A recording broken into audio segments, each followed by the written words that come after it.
I just wanna let you in. Let's take Hello ladies and welcome back, or if you're new here, welcome. Hello, my name is Samantha and it is great to have you. I upload new videos every single Sunday, so if you are not yet subscribed, hit that button down below and join us here on my channel.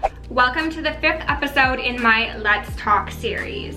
If you have not seen the previous 4 episodes, those will be linked in the description. So once you're finished with this episode, you can check those out as well.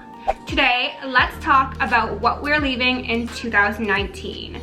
We are almost 3 months into the new year and the new decade. I think that this is a perfect time to take stock of our past behaviors so we can be our very best selves going forward. So if you'd like to know what I would encourage you to leave in 2019, keep on watching. The very first thing we need to leave in 2019 is people pleasing.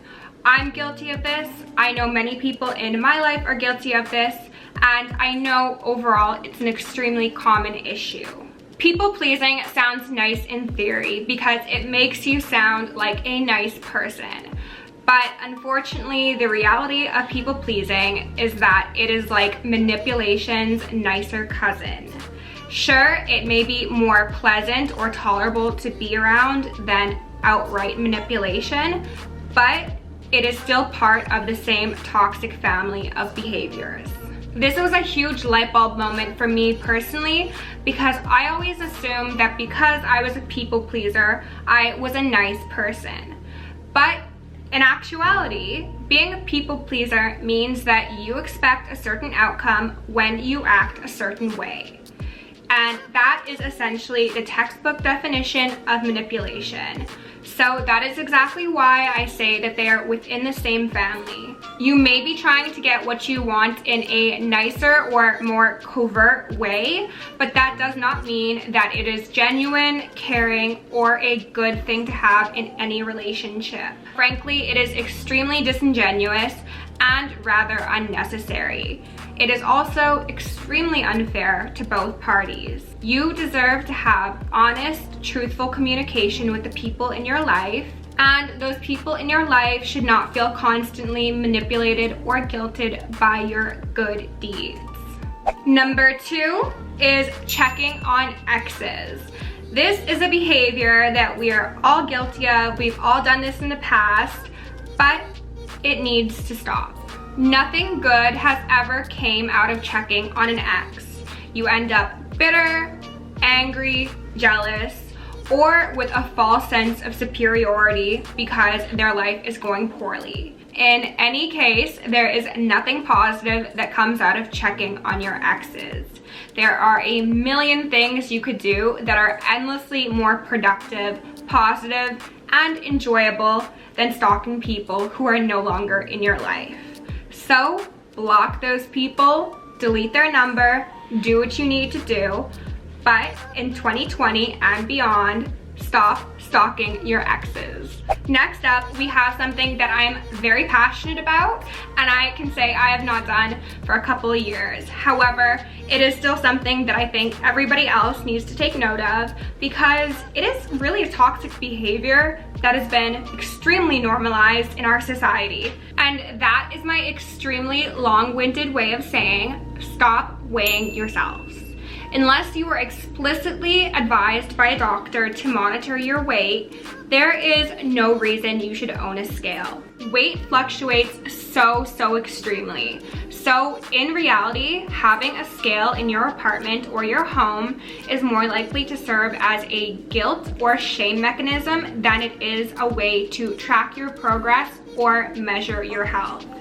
It is also extremely important to know that health does not equate to a lower number on the scale. Ultimately, I just want all of you ladies to really internalize the fact that 1, your weight is not a defining factor of your value as a human being, and 2, weight does not determine how healthy or unhealthy you are.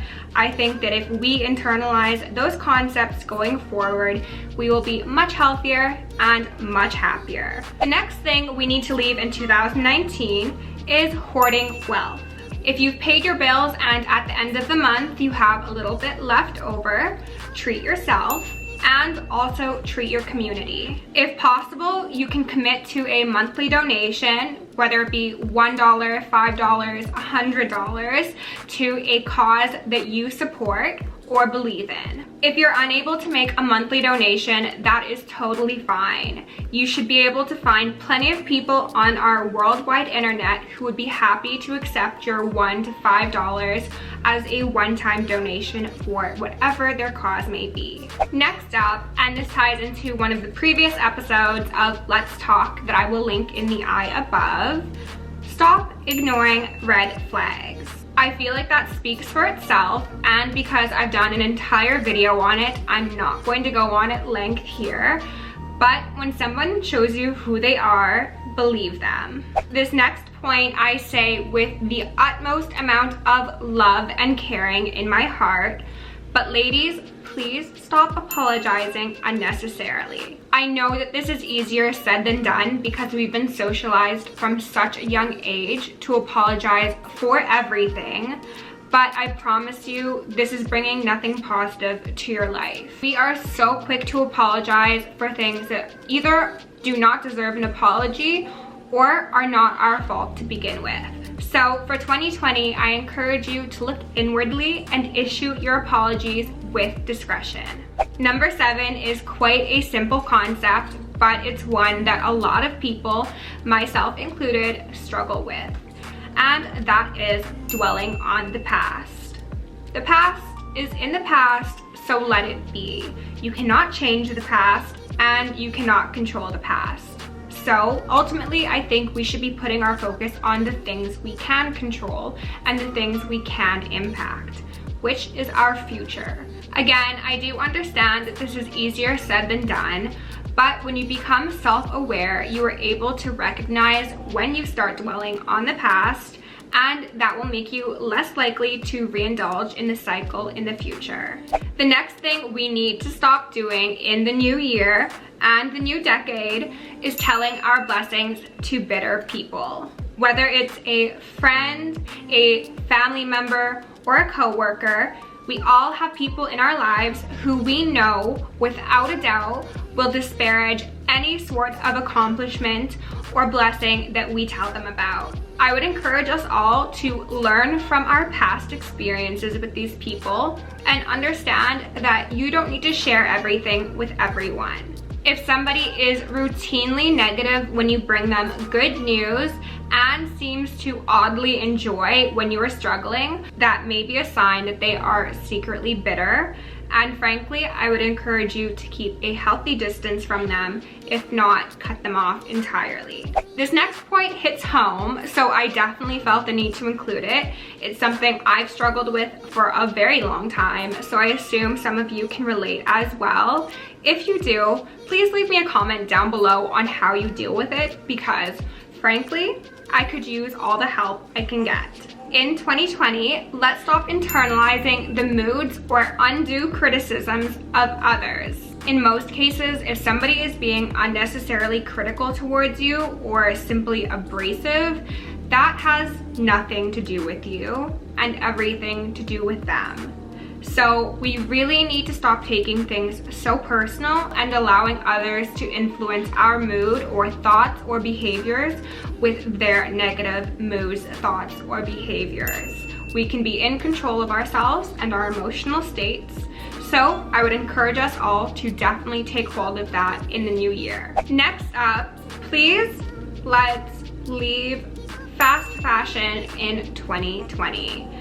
This is a very difficult thing because fast fashion is so easily accessible and trends change so quickly. It's bad for the environment, it's excessive, it's too trendy to be classy, and frankly, it is normally produced under unethical work conditions. Endlessly chasing every single trend that comes out is bad for our wallets, bad for our environment, and bad for our fellow human beings.